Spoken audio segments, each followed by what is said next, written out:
Drag Race günlüklerinin bu çok özel bölümünde yine çok özel bir konuğumuz var. Amerika'nın en güzel ve en genç drag queenlerinden biri olan Lexi Andra Luzon ile birlikte olacağız. Hi Lexi, how are you? I'm doing great. Thank you for asking. So, how's it going? I believe you are still under the influence of, all this, not lockdown maybe, but all this pandemic still going on. And Honestly, I haven't had much of it hasn't been much of a thing for a while. So I want to say right before my birthday, actually, last year, everything opened up June 15th of 2021. And yeah, ever since then, it's been kind of, you just wear masks everywhere we go, but we're all free to roam and do things. It's a little weird though, because in like gay bars and stuff, or just bars in general, they ask for your vaccine card and you have a mask on while entering, and then you're able to take it off once you enter, which kind of defeats the purpose of a mask, but whatever. So yeah, I mean, other than that, it's been pretty good, pretty chill. All right, yes. All right, amazing to hear. So we are huge fans of yours, but would you like to tell a little bit of yourself to our viewers and listeners who may not know about you? Yeah, so I'm a brand new drag queen as of, I started back in August. It was actually the first day we filmed for Haka Tour was my 10-year anniversary of being a dancer. And it was Manila's 10-year anniversary of Haka Tour. So it was just kind of a cute little moment. But we officially came out to the public in like September, I think like 16th, that I was her daughter. And then, yeah, she kind of put me in this amateur drag competition I was doing for 3 months, which literally consumed my entire life. I stopped working out. I stopped dancing. I stopped doing anything. Like I dropped from full-time to part-time at my job, just because I was doing so much drag. But once that was done and did, I also got second place, by the way. Once that was done and did, yeah, I just kind of took a mental break for the last like month and a half. And now I'm starting to immerse myself back into it just because that was a lot to handle. So yeah, that's a little bit about me. I'm from, as far as my drag journey goes, I'm from Omaha, Nebraska, born and raised. I have been dancing now for 10 years, 10 and a half now, professionally danced for about the last, I guess, 4 years now, almost 4 years. Yeah, that's about it. All the things. So what is the biggest thing you learned from Manila? And as the daughter of a legend, what do you think would be different for you if you started on your own? If you started doing drag on your own? Okay, both questions. The biggest thing I've learned from Manila, it's a great question. Something that I enjoy about her in general is that she is a very genuine and kind person, and I only allow that into my life because I only lead with kindness and genuineness. So honestly, it's just like, I feel the biggest thing that I've learned from her is you can be confident and this big personality, but also continue to be kind, which is cool. And then as far as what's different, being a drag daughter, I haven't had, so I come from like a lower middle class family back in Nebraska. And so I don't have like a whole lot of money and whatnot. And I'm not sure if you've ever come across this, but there have been times where you think like you see that all these rich folk and you just think, wow, I wonder what it's like to just be rich and like not have any of those worries. As Manila's kid, I'm not gonna lie, it started out pretty seamless, just because I didn't really have to go through all of the, is my drag bad? Are my wigs terrible? Is my makeup bad? Just like, because she was able to provide all of that for me to get started. I mean, my makeup was, it was a moment in the beginning, like the first 2 weeks, I will say, like I was drawing my eyebrows like way up here. And, and the eyelashes were drooping. it was a whole moment, but like I started to figure that out. Aside from that, um, yeah, I think that was the biggest difference is I haven't had a moment to, well, I don't know. It's a hit or miss. In the beginning, I was straight away into a drag competition. So I had the opportunity to perform where people saw me and asked me to be in their shows and do like this and that. And then I also had a manager at the time who was also my drag brother currently.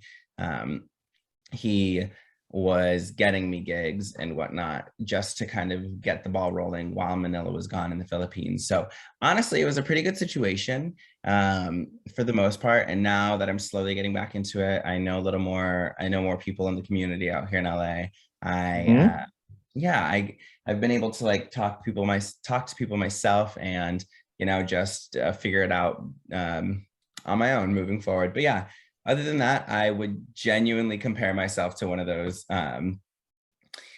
It sounds very bad, but it's a life that I've never lived before. But like one of those kids that kind of just have the things that they have, and so it's kind of cool. It's a nice little change of pace. But also, I'm very grateful for everything that I do have because it's something that I've never had in my life. So yeah, I am very grateful for Manila and whatnot. However, I do work. I have like a normal person job. I am obviously like a professional dancer still, so I'm still like hustling in that sense. So I do my absolute best not to ask Manila for anything. She's like my last resort. If I can't figure it out, I'm like, okay, what do I do, mom? And so, yeah, because I know she does have the resources, but she's also a very busy person, and I don't want to seem like I'm constantly like clawing down her back, asking for 20 million things. Granted, that is what kids do, but we're trying to avoid that as much as possible. So yeah, that's been my experience. And do you have any other influences apart from Manila and Michael?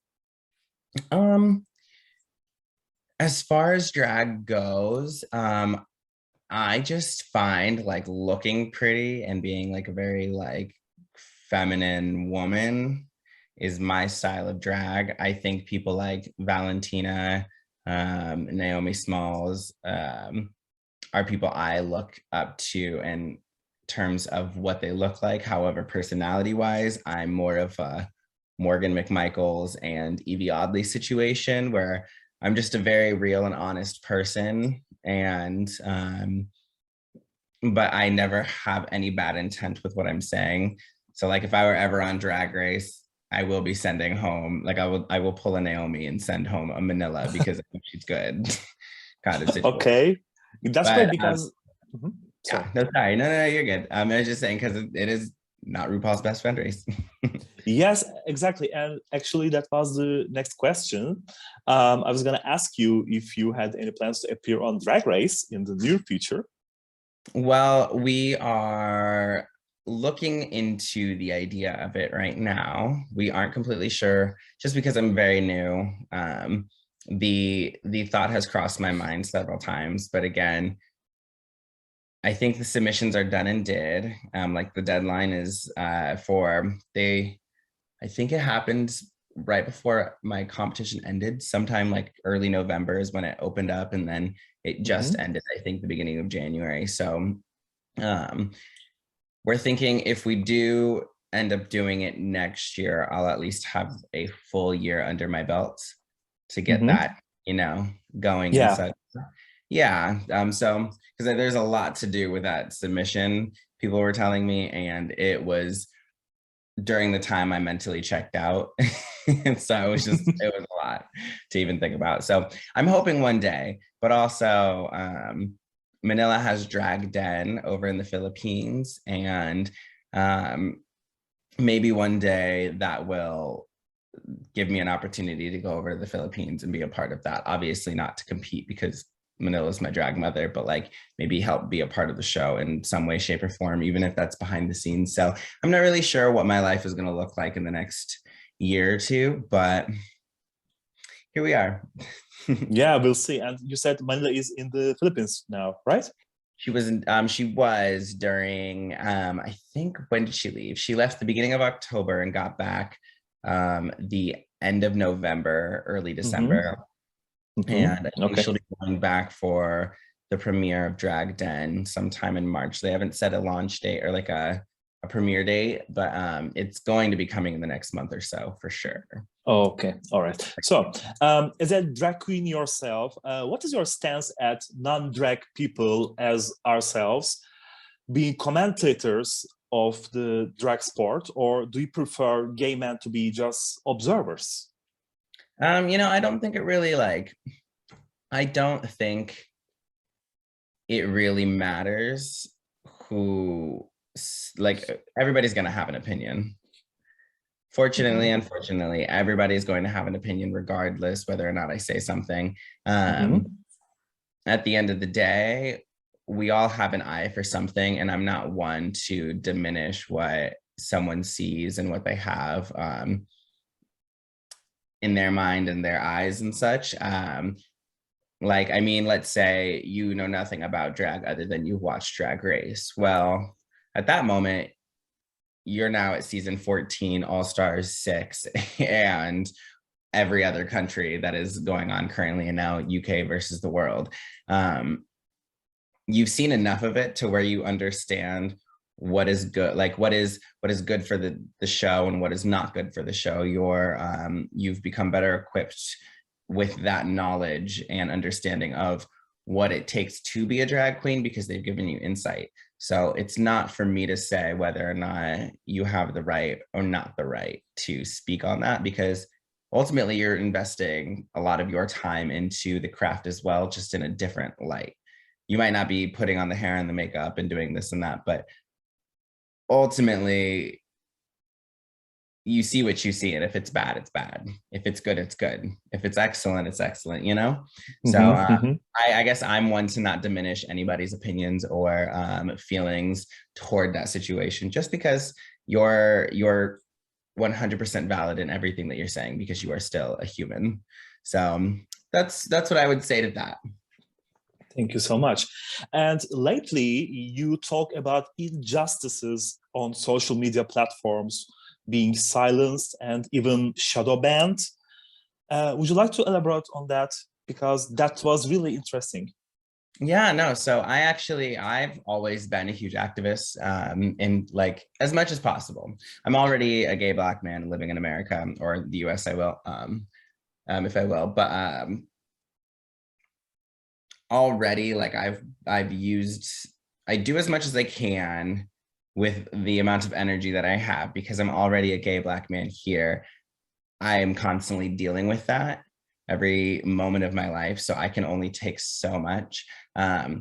Before I started my Lexi Andra account, I already had a whole dancer account that I was using that to fight for injustices. My dancer Facebook page was already at a significant level of following, and I don't use Twitter. What other social media platforms did I use? I feel like I only use Instagram and Facebook, but regardless, I was at a place where a lot of people were hearing me, and I was using those platforms to speak out, especially during the BLM movement about 2 years ago. I maybe have had microaggressions towards me growing up, but I was raised in like a white Chinese family, and I was never really oppressed.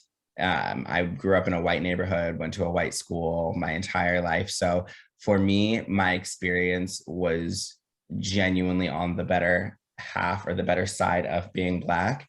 But because I am Black passing, and I speak so eloquently, I'm able to use that voice to speak for others who aren't heard, because people will hear me regardless of the fact that I am Black or not. However, because I am starting to speak out about things like this, I come across situations where I've now turned into this more aggressive person, or I'm a lot more angry just because I'm not what my fellow white friends are used to.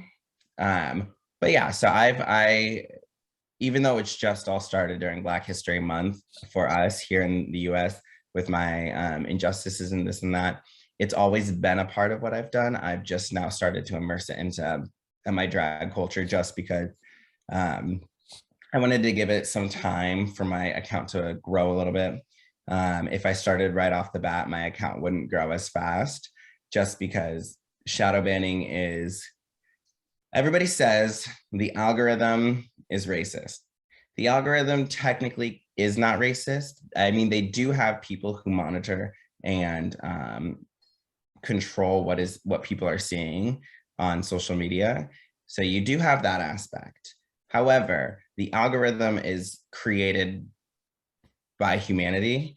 So if we think about it, the algorithm is just a response of what we already do, and that is suppress Black culture naturally. So when I post things, my white friends aren't going to see any Black content that I post because they're those friends who will fully ignore it. And we do it often. Like, for example, I mean, it's still a big example, but for me, I'll see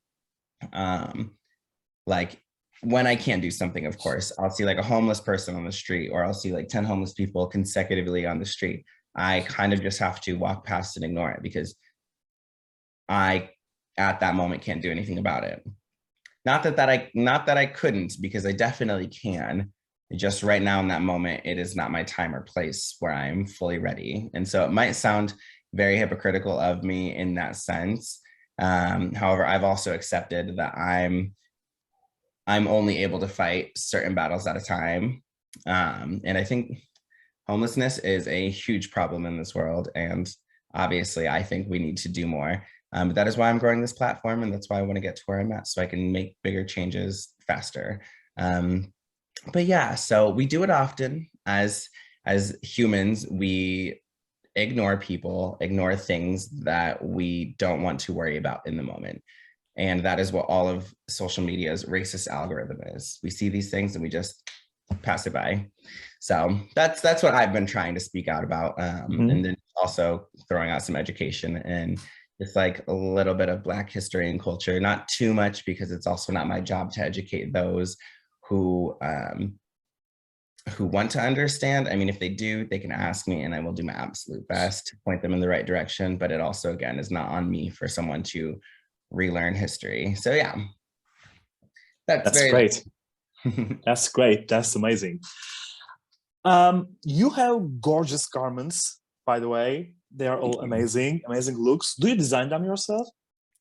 Oh, if we're talking about the photo shoots, like all the very professionally done photos, those ones were done a week in September, I think, or right before Manila left, I think, maybe in October, actually, now that I'm thinking of it.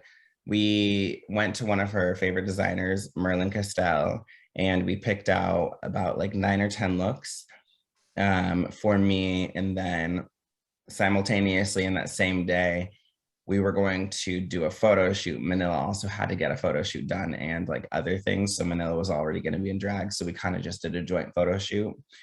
So when you saw like the Manila standing way up on this, like she was like higher than I was in the black and blue. That was all, everything was shot in the same day. We just like, I ran off and took out, like changed costumes really quick just to get there. So no, I don't design those. I didn't design any of those looks.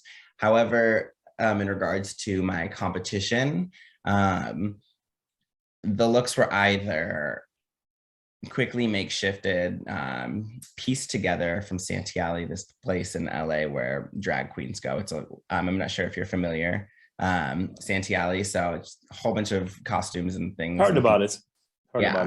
We I just run around for the day trying to grab what we could for like the theme of my competition that week, which then helped give me costumes for my number.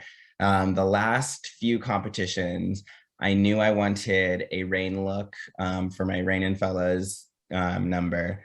And I had a friend make that for me. And then my very final one, the red and gold dress, that I just reposted about for the Lunar New Year. that one was custom made as well for my finale number. So yeah, yes and no to answer your question. What about your makeup? Do you make it yourself? I do. My makeup is entirely done by myself. The first like few weeks in Manila, she did my own makeup. But after, I think, I want to say like once the third time came around, she did half of my face and she was like, okay, I want you to do this. Like literally she would go, like if it were my eyebrows, she would draw this line and then she'd have me draw that line. And then she would draw the next line and then I would draw the next line. And then she literally coached me through. And then one day I was sat down and I wanted like a new eye shape and an eye look. So I looked on Instagram for Sugar and Spice. I don't know if you know those two drag queens. It's Cooper. No, actually. They're twins. I'm pretty sure their last names are Lyle or something. They're like twin boys from New York or Manhattan who also do drag. I'll send you over their Instagram after this, but they're incredible. Yeah. Right. But I got their eye shape, my new little eye shape from them. And then randomly last week, I just met them out in the bars and now we're all planning to hang out. So it's going to be a whole thing. Yeah. But yeah, I do my makeup. Sorry, full circle. I do my makeup. That's amazing. And you are a dancing star. And once Michael Jackson famously said, the worst thing you would do while dancing is to think, but because you should feel it. What is your approach to this? What do you think about dancing? And I don't know, just tell me about your approach to dancing. So for me, dancing is like, this sounds so cheesy and cliche, but dancing is like oxygen to my body. I think it's because I have personally been diagnosed with high anxiety and signs of panic back in college. So I want to say like 2015. It made a lot of sense because growing up, I always felt trapped and stuck in a place. And I realized I'm not the person to be in one spot for too long. Dance has allowed me to fully like get out of that bubble of feeling stuck 24/7. It allows my body to properly breathe and feel like I've executed and done everything that I physically can to feel like I am not stuck, I guess I would say. But yeah, so for me, when I dance, and I'm sure you've seen like on my Instagram, like my actual dancing versus like what I do in drag. I don't know, the second I dance, everything just kind of turns on and like my life is at its full capacity of what I'm capable of. And people talk about having stage fright and this and that. I do get nervous when I go on stage, but that's only when I'm underprepared. I'm always the person to be fully prepared before I do anything. Like I'm learning that drag queens show up to not competitions, but to like gigs, doing their makeup there, but I will come fully done just because I want to be 100% ready before I go out to perform. And so, yeah, for me, it is a feeling. It is my oxygen. It is my life. And that's what I love about dance.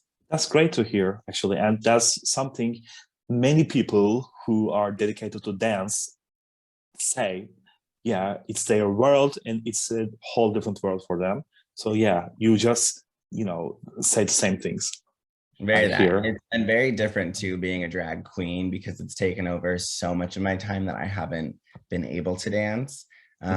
However, just last week I took my first dance class since 7 months ago, and so now I'm trying to make it my mission to take at least 2 dance classes a week, specifically on Thursdays because those are my free days. And so yeah. All right. And do you have any future plans coming ahead?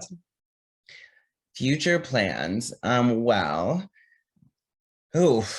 far as right now, I am immersing myself back into dance culture, maybe doing some more professional dancing on top of starting a couple drag shows, hopefully in the next week or so. We're trying to partner with a local restaurant here in West Hollywood that would be a great place for a viewing party for RuPaul's Drag Race.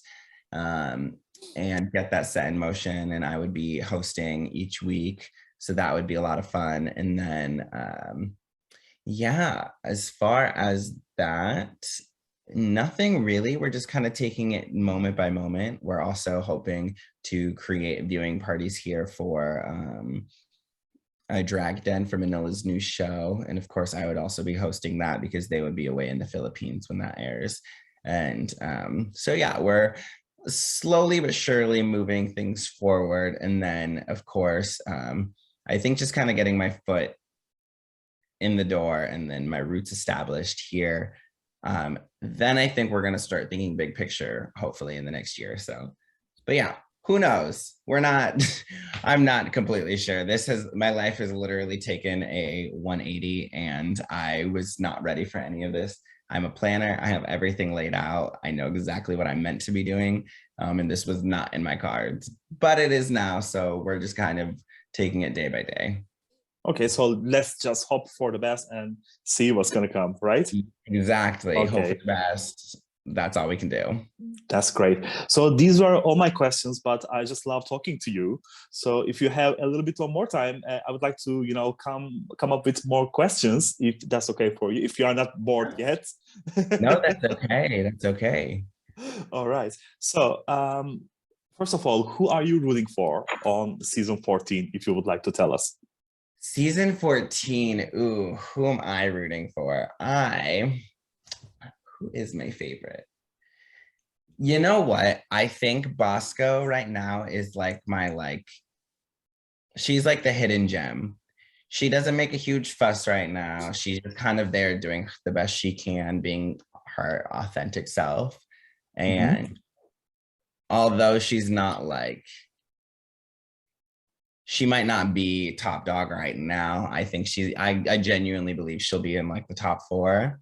So that's who I'm rooting for, but I'm also rooting for low-key Willow Pill and who else? Angeria, she has a very intense personality, but she pulls it and I can't deny that she's a talented queen, so I respect that. And then of course I root for the LA girls because Carrie and Cornbread. But other than that, yeah, I think those are my top hitters: Bosco, Willow Pill, Angeria. Who else? Is there another one? Oh, I think Jasmine Kennedy might go far too. As far as that's about it. Do you know any of these queens personally? Yeah, I've met Carrie Colby once. Granted, we also had the Serve Vodka. I don't know if you've ever heard of Serve Vodka, but no, not really. There's 6 queens: Manila, Alaska. Who is it? Manila, Alaska, Trinity the Tuck, Monet Exchange, Trixie Mattel, and Sharon Needles all have a vodka, and it's called. Oh yes. I heard about it. Yes, I saw the ad. All different colors and flavors, right? Yes. I do remember that. Putting it all out into West Hollywood right now, and so Serve was part of the first viewing party for Drag Race. Serve was had their vodka there, so I got to meet Carrie Colby that night. And then one day I was on a live and Cornbread Jete jumped in my live for some reason. And I was like, Cornbread, you don't follow me. How are you in this live right now? And then she ended up following me. So Cornbread and I we're acquaintances. I wouldn't say we're friends by any means because I don't really know her. But for sure, she's somebody that I definitely want to see succeed because she's just an incredible human from what I've gathered and have seen on social media. And other than that, I've spoken to June Jambalaya because she also did that amateur drag competition I was a part of. She did the competition, won it, disappeared from the drag world for a year, and then showed up on Drag Race all of a sudden. We've messaged a little bit. Other than that, I don't think I know anybody else. So of course, that's why I'm rooting for the LA Queens because I see them. But yeah. How do you take care of yourself? or in a more general sense, how do you think a drag queen should take of herself and her body? Honestly, these drag queens out here, it's crazy. I don't know how they do it. I'm like somebody, granted, because I dance often, I usually am eating healthy 24/7. I'm in bed at like a decent time. But out here, it's like everybody's drinking constantly. They're sleeping. They're like only doing, and like that is great and wonderful. Not everybody. I don't want to say everybody. A majority. But like it's just, I'm starting to realize I don't want to be a part of the I want to go out, party, and drink 24/7 culture of drag. I think if you want to be on top of your game, and that's another thing too, to be on top of your game. In performances, I only allow myself one drink before I perform because I want to be able to deliver the best situation I can. So as Lexi, I've never been drunk on stage. I don't think that's professional, one, and two, like, I can drink after if I really want to, like, it's not that big of a deal, but yeah, so I think drag queens just need to be more mindful of like the life that is being put on them, not that they don't do it themselves. It just kind of comes with being a drag queen.